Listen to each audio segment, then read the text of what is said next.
Clave. Tenemos todas las miradas y no evadimos ningún tema. Escuchas Combinación Clave por la 92.9. Somos la clave. Bueno, como les decía, vamos a abordar uno de los temas polémicos de la jornada de ayer. Estuvieron discutiendo hasta muy tarde con el tema del reajuste al salario mínimo. Hace más de un mes que se está en conversaciones para poder aprobar este reajuste y hubo mucha polémica ayer con acusaciones cruzadas entre el gobierno y la oposición, también el oficialismo, por quien había finalmente tenido la responsabilidad de no aprobar este reajuste salarial, algo que no pasaba desde la década de los 90 y que el gobierno plantea que las condiciones en que se planteaba era la mejor desde el año 2000 en términos de reajuste. Estamos al teléfono con el ministro del Trabajo y Previsión Social, Nicolás Monkeberg, que nos acompaña esta mañana aquí en Combinación Clave. ¿Cómo está, ministro? Muy buenos días. Muy bien, Ricardo. Oiga, aproveche bien su mañana. Este es el momento en que usted le saca distancia a su compañero y colega, ¿o no? No, aquí somos no todos... le vaya a luchar el piso a Fernando. No, para nada. Somos colegas y hacemos el programa entre todos. Ministro... Ya hacen un tremendo equipo, así que... Tratamos de hacerlo. Ministro, bueno, usted fue panelista de nosotros, vino varias veces cuando era diputado, y usted sabe, estas discusiones en el Congreso no son nuevas, pero lo de ayer fue bastante fuerte en términos de las declaraciones cruzadas, siendo que este es un proyecto que se estaba discutiendo hace tiempo. Hoy día escuchaba al ministro de Hacienda, Felipe Larraín, decir que se conversó con todas las partes, que no se pudo llegar a acuerdo, pero quería empezar preguntándole qué pasó ayer en términos de cuál fue la piedra de tope para no aprobar este proyecto. Había un veto presidencial que fue muy criticado por la oposición y finalmente pasa esto que tengo entendido no ocurría desde la década de los 90, ministro. Bueno, sí, efectivamente fue lamentable que ayer se rechazara un reajuste que efectivamente desde el año 2000 no había habido un reajuste mejor que el que ayer se presentó. La verdad que había habido uno mejor que el de ayer, que fue el año 2013, precisamente en el gobierno del presidente Piñera. Entonces resulta tremendamente difícil de explicar a los trabajadores que ya nos pueden estar escuchando que un reajuste que tenía las alzas más importantes que se han presentado desde el año 2000 hasta la fecha haya sido votado en contra. Y más encima, que parlamentarios que hace pocos meses, durante el gobierno anterior, apoyaron otros reajustes que no llegaban ni a la mitad de este, que también eran plurianual, ayer hayan votado en contra. O sea, yo ayer, por ejemplo, revisaba en las páginas web del Congreso los discursos hace algunos meses atrás del gobierno anterior, los mismos parlamentarios que ayer votaron en contra de este reajuste, cómo alababan un reajuste del gobierno de ellos, que era la mitad de este, y también era plurianual. Entonces, a veces la política, el afán de sacar ventaja, el afán de criticar, de sencillamente tratar de causar una derrota al gobierno de algunos, no de todos, prima. Ayer primó lamentablemente eso, pero el problema es que no se daña al gobierno, o sea, al final se daña a los trabajadores, que son los más vulnerables, que son los que ganan el mínimo, que se dejan sin reajuste, insisto, y que era un reajuste realmente muy bueno, que habíamos logrado construir dialogando con parlamentarios, que es cierto que lo que se acordó en la Cámara de Diputados no se refrendó en el Senado, pero ¿qué establecía este reajuste? Al final establecía que a partir de ahora se subía de 266.000 pesos a 286, que a partir de marzo se llegaba a 301.000 pesos, y que en 12 meses después se llegaba como piso, no como techo, como piso, se garantizaba 317.000 pesos. Si usted me dice, si la economía sigue creciendo como ahora, ese piso iba a ser 320.000 pesos. Claro, dependía del crecimiento, ¿no? Claro, pero el piso que se garantizaba, cualquier fuera crecimiento, son 317.000 pesos. ¿Usted cómo analice este reajuste? Lo analice en periodo de 2 años, de 2 años y medio, año a año, en la modalidad que usted quiera, se va a dar cuenta que es mucho mejor que todos los últimos reajustes que se han aprobado, y por eso que nos llama la atención el rechazo. Creo que en algunos, uno los veía ayer, trataron hasta el final de lograr acuerdo, había espíritu de acuerdo en varios, pero en una mayoría primó el ánimo de hacer un gallito con el gobierno, causar una derrota al gobierno, sin darse cuenta que al final le causaban un daño a los trabajadores y no al gobierno. Sí, ministro, estamos hablando con el ministro de Trabajo y Previsión Social, Nicolás Monkever. Ministro, usted nombró el tema de la plurianualidad, ¿no? Y que era uno de los temas, las piedras de tope en la discusión ahí en el Congreso. Incluso ayer lo vi enfrascado con un periodista, con un colega, con Fidel Oyarzo, donde lo emplazaba de que estaba mintiendo porque usted decía que se había rechazado el monto, la glosa, mientras que los periodistas decían que se había rechazado este tema de la plurianualidad, pero la verdad es que se votaba un paquete entero, ¿no? Que incluía los montos, que muchos estaban de acuerdo con los montos, pero no con el tema de la plurianualidad. Para que entiendan los auditores, es esta modalidad de no negociar el reajuste hasta el 2021 y fijar un poco cuáles van a ser estos reajustes hasta el 2021, ¿no? Eso fue realmente la piedra de tope, más que los montos, como dice usted, porque estamos de acuerdo en que ha sido el mejor reajuste desde el año 2000, pero la manera en que se iba a negociar fue la gran crítica de la oposición, ministro. Mire, lo primero, que dado que usted mencionó a nuestro común amigo y periodista Fidel Oyarzo, yo le quiero agradecer a él, porque efectivamente él reconoce que fue inoportuna su imputación ayer, y en un Twitter que publicó ayer mandó un tuit después, ¿no? No solo pide disculpas, sino que además explica la situación. Así que yo, nobleza obliga, tal como dijo él, yo también le agradezco a él la capacidad de reconocer aquello. Sí, pero tenía un punto de que era que la discusión se había centrado en este punto y no en los montos, ministro. Claro, pero mire, yo le voy a explicar un poco, y yo sé que los auditores nos van a entender al tiro. No se puede separar lo que es plurianualidad. ¿Qué es lo que significa una propuesta de plurianualidad? Que dura más de un año. En Chile es de los pocos países del mundo que negocian salario mínimo, o que históricamente han negociado el salario mínimo año tras año, con este gallito que uno no sabía en qué terminaba, dependiendo del gobierno de turno o la época en que se negocie. Al final esto es bien injusto, porque ni usted, ni yo, ni el Estado pagan el salario mínimo, lo pagan las pequeñas empresas. Entonces uno hace un gallito para que otros paguen lo que yo resuelva. Y lo que más nos han pedido todas las pymes, o pequeñas empresas de más de no más de 10 trabajadores, que son las que concentran el pago del salario mínimo, es que quieren estabilidad. Entonces, no solo este gobierno, sino que en 4 oportunidades anteriores, todos los gobiernos de la nueva mayoría han aprobado reajustes que exceden un año. Se hizo el año 98, el año 2005, se hizo el año 2014, el año 2016. Fíjese que en todos esos reajustes plurianuales, que exceden un año, en todos los montos acordados eran inferiores a lo que acordamos ahora. Entonces, eso es una parte. Lo segundo, ¿por qué le digo que no es separable? Porque lo que hace un reajuste plurianual, como el que nosotros presentamos, es fijar un guarismo para el primer año. En este caso subíamos de 276 a 286. A partir de marzo se establecía un reajuste de 301.000 pesos, que equivale a un reajuste del 9%, es decir, el más alto del año 2000 hasta la fecha. Inmediatamente después, 12 meses después, esto saltaba a un piso, no un techo, un piso garantizado, cualquiera sea el crecimiento, de 317.000 pesos, que también es mucho más alto que los reajustes de los últimos gobiernos.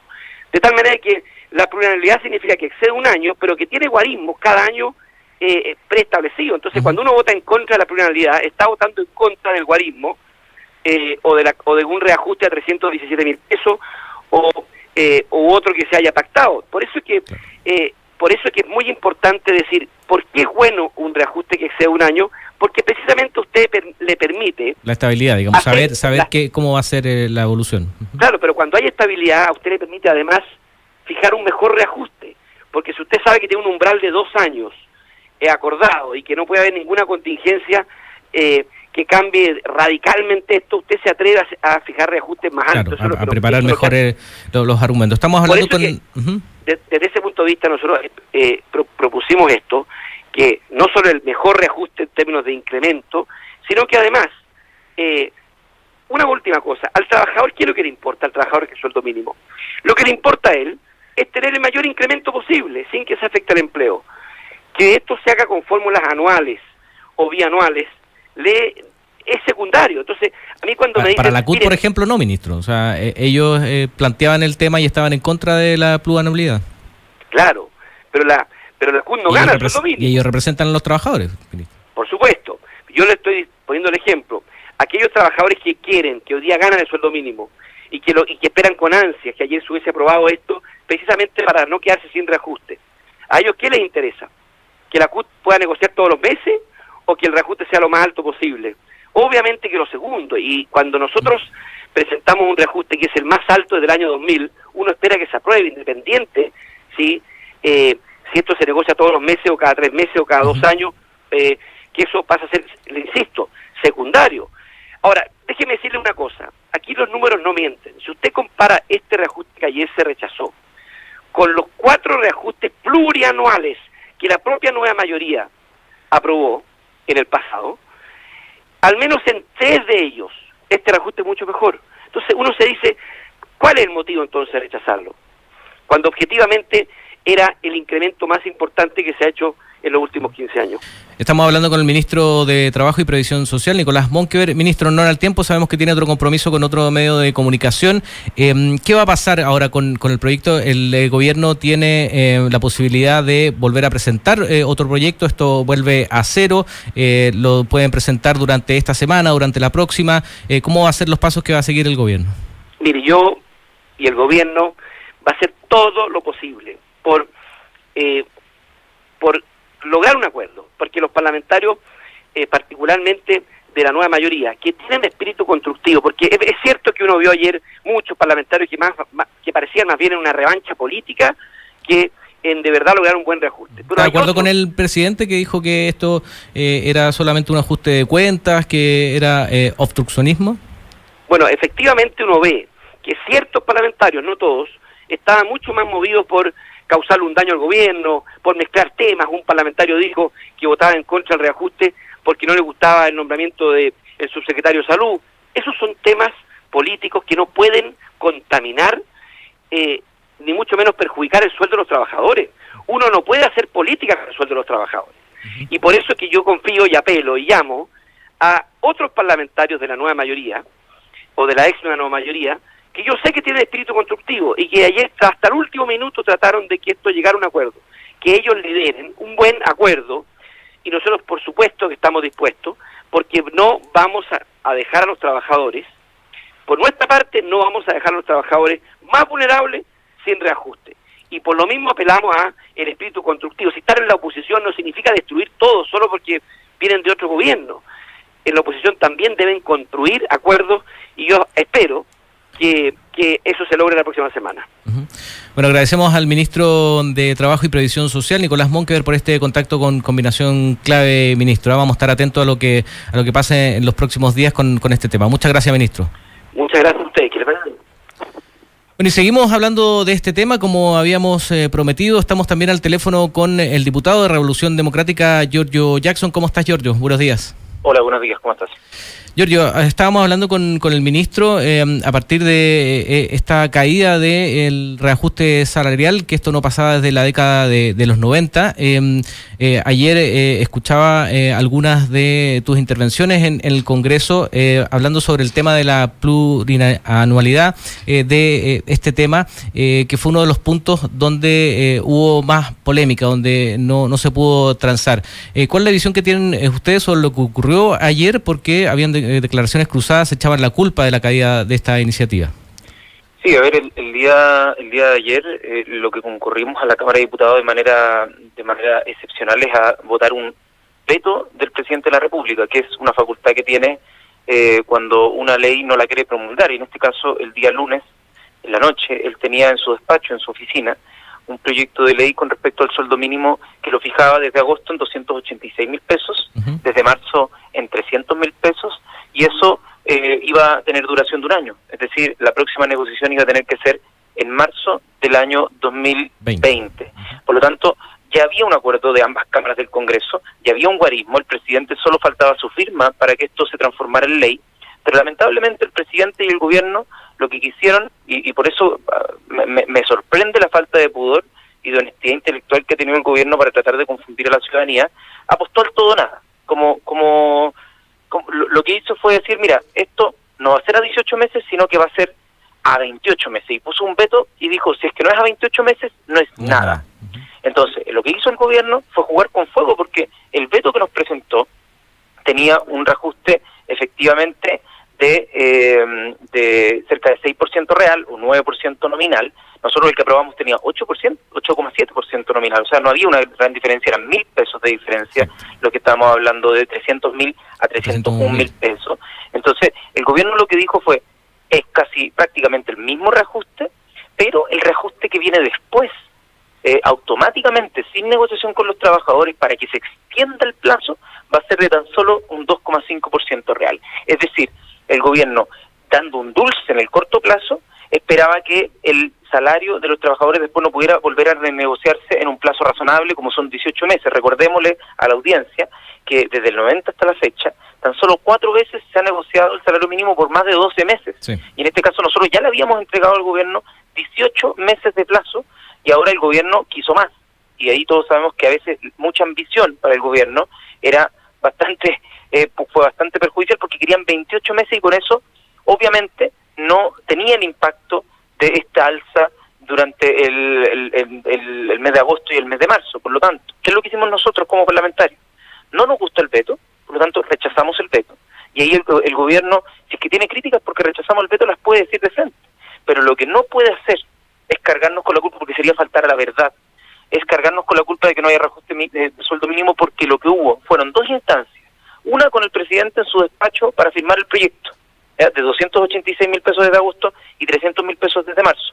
Y la segunda instancia fue el día de ayer, cuando una vez rechazado el veto se vota la insistencia. ¿Qué quiere decir eso? Toda la Cámara vuelve a votar la propuesta que tenía el presidente sobre la mesa en un comienzo, dado que no le resultó el veto, no le resultó conseguir los apoyos necesarios para esa nueva propuesta de extender el plazo a 28 meses. Bueno, el gobierno tuvo, a través de sus diputados y diputadas oficialistas, la oportunidad de decir, ok, vamos a tener un sueldo mínimo, y lo rechazaron en bloque. Y eso no nos permitió hoy día poder decirle a las cerca de 900.000 familias, saben que en agosto ya van a tener un reajuste de 10 lucas que les pueden servir, un 10 lucas extra para, qué sé yo, para todas las cosas que se necesitan para llegar a fin de mes. Entonces la indolencia del gobierno, lamentablemente hoy día tiene a las familias con incertidumbre, la insistencia, la ambición de querer extender más el plazo, lo que yo insisto es perjudicial para los trabajadores. Si mira, hoy día hay familias que viven con el salario mínimo y tienen que estar por debajo de la línea de la pobreza. Sí.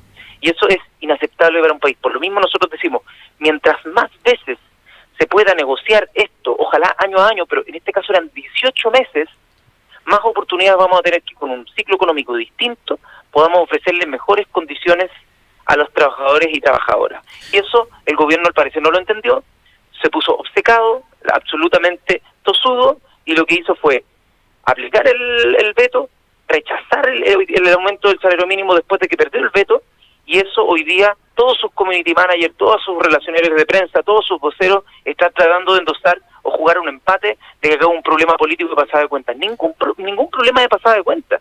Simplemente no nos convencieron con el veto, insistimos con el proyecto original, como que es una materia que el propio gobierno presentó en el primer trámite, y por lo tanto nosotros ahí nos mantuvimos en esa línea, y lamentablemente el oficialismo rechazó la posibilidad de que tuvieran veto. ¿Qué es lo que sigue? El gobierno tiene que presentar un nuevo proyecto, entonces, sí o sí, pero ahora lamentablemente como no va a entrar en el mes de agosto, ya se perdieron los 10.000 pesos de agosto, ya no hay vuelta atrás. Por lo tanto, ahora sí o sí el gobierno tiene que incorporar esos 10.000 pesos en el prorrateo de aquí a marzo. Es decir, probablemente lo que tenga que hacer el gobierno es subir de 286 a 288.000 pesos para el mes de septiembre. Para compensar. Para compensar. De lo contrario, lamentablemente estaríamos diciéndole a las familias que más lo necesitan que van a ver perjudicadas sus rentas por 45 horas de trabajo a la semana que sacan la cresta, y nosotros desde el Congreso mandando una señal pésima, en este caso desde el oficialismo, de indolencia frente a esa situación. Estamos hablando con el diputado de Revolución Democrática, Giorgio Jackson. Hablábamos recién con el ministro y él ponía como argumento de este mecanismo de no negociar hasta el 2021 con los porcentajes de reajuste ya conversados, en que le da estabilidad a los empresarios, que eso beneficia también la contratación y que van a estar las reglas claras. Incluso él hacía hincapié en que los 317.000 pesos a que llegarían en el 2021 iba a ser una base, que eso iba también a reajustarse en torno al crecimiento. Ustedes obviamente no están de acuerdo con ese argumento, ¿no? A ver, obviamente obviamente no estamos de acuerdo con ese argumento porque primero se ha tratado de confundir a la gente diciendo que nosotros lo que queríamos era politizar el debate para que estuviera antes de unas municipales. Nada más lejos que eso. El proyecto que tuvo el presidente el día lunes para firmar y consta en el oficio que le manda el Congreso a la presidencia, y eso es público, es un documento en el que el próximo reajuste se tendría que hacer desde marzo del 2020, es decir, la negociación tendría que ser en enero. Por lo tanto, tú me comprenderás que una política y una negociación que se da en enero del 2020 y que empieza a regir, es decir, la ley se publica en marzo, no sé si tiene mucho efecto, yo al menos no me lo imagino, no sé si tiene mucho efecto en octubre de ese año, que son elecciones ni siquiera nacionales, municipales, que dependen de la gestión local, no de la gestión de gobierno nacional. Entonces el gobierno ha tratado de encontrar múltiples excusas para vestir un discurso, como lo hace con la analogía, disculpa, pero es que es bastante parecido y es sintomático de este gobierno, como lo hace con las naranjas en el patio de los naranjos, colgándolas con alambre para que parezca un árbol más poblado frente a la visita del presidente de España. Y eso es lo que hace con todos los proyectos, y esa práctica es lamentable, porque imagínate, si es que tú tienes que dialogar con alguien que constantemente está faltando la verdad para conseguir como validar sus propuestas, validar sus acciones, es súper difícil generar un entorno de diálogo. Entonces el gobierno sistemáticamente hace eso, y lo que hace es crispar los ánimos, y lamentablemente quienes pierden aquí son las familias que más necesitan que su trabajo sea recompensado con mayores rentas, como son las 900 familias que reciben el salario mínimo. Estamos conversando con el diputado de Revolución Democrática, Giorgio Jackson. No sé si pudo leer las declaraciones ayer del presidente Sebastián Piñera, donde acusó a la oposición, incluida al Frente Amplio, de cobrada de cuentas, de obstruccionismo. Incluso nombró varios proyectos que va a presentar el gobierno en los próximos días, en las próximas semanas, y donde dio a entender de que lo más probable es que también se encuentren con una muralla, como decía también el ministro de Hacienda, en torno a que van a tener problemas para aprobar la reforma o la modernización tributaria, el tema de la modernización de carabineros, nombró ayer el presidente Sebastián Piñera, también lo que tiene que ver con educación, acusando de que se le está negando, ocupando esta famosa frase, se le está negando la sal y el agua al gobierno. A ver, eso es completamente falso, y yo quiero celebrar, por ejemplo, el caso de la ministra de Energía, quien presentó un proyecto con respecto a las modificaciones que requiere es una reforma importante a la ley de generación eléctrica a través de paneles solares, por ejemplo, y que tuvo una unanimidad, y es una reforma importante porque ahora van a haber muchísimas mejores condiciones para que las familias, sobre todo quienes viven en sectores rurales y donde no llega bien el alambrado público, puedan hacer instalaciones o los sectores como los sectores urbanos, que puedan tener una conexión de paneles solares para inyectar energía al sistema y que sean recompensados por eso de mejor manera, y eso fue de manera unánime. Los proyectos se analizan cada uno por su mérito, y en este caso el gobierno, cuando hay proyectos que perjudican a los trabajadores o que quieren rebajar impuestos a los más ricos, por supuesto que va a encontrar una traba en quienes por principios no creemos que el rol del gobierno tenga que ser quitarle a los que menos tienen para dárselo a los que más tienen. Estamos conversando con el diputado de Revolución Democrática, Giorgio Jackson. Para terminar, diputado, en lo que se viene la discusión, si el gobierno presenta un nuevo proyecto, ha anunciado de que esperan que se pueda conversar, que se pueda llegar a un acuerdo. ¿Cómo ustedes van a tomar esto, o qué es lo que piden para poder finalmente aprobar un reajuste salarial en este ya segundo tiempo? Empieza todo de cero. ¿Cómo ves esa negociación, esa conversación? A ver, el gobierno ya sabe que lo que tiene sobre la mesa es un piso, ¿no? El gobierno tuvo un proyecto que constaba con los 286.000 pesos y con los 300.000 pesos, pero con una extensión de 18 meses, no de 28 como ellos planteaban. Por lo tanto, el tema del plazo es sumamente importante, que no haya un reajuste automático que netee y que promedie el aumento de ahora con un aumento paupérrimo al futuro. O sea, si es que aumenta ahora 9, pero después aumenta, no sé, 3, obviamente que no es bueno, porque probablemente a futuro haya mejores condiciones para poder negociar un mejor salario. Entonces, mientras menos sea el tiempo de prolongación, insisto, solo 4 veces en estos 28 años de democracia hemos tenido un aumento mayor a un año, o sea, un plazo de duración mayor a un año. Entonces, que el gobierno quiera hacer más de 2 años y medio, la verdad es que es bastante ambicioso. Entonces, nosotros lo que estamos pidiendo es que sea ojalá 18 meses, 20 meses a lo más, pero no más, porque si no vamos a estar perjudicando la posibilidad de los trabajadores de acceder a un mejor salario. Agradecemos al diputado de Revolución Democrática, Giorgio Jackson, por este contacto con Combinación Clave. Que esté bien, diputado. Muchas gracias. Gracias a ustedes. Que estén bien.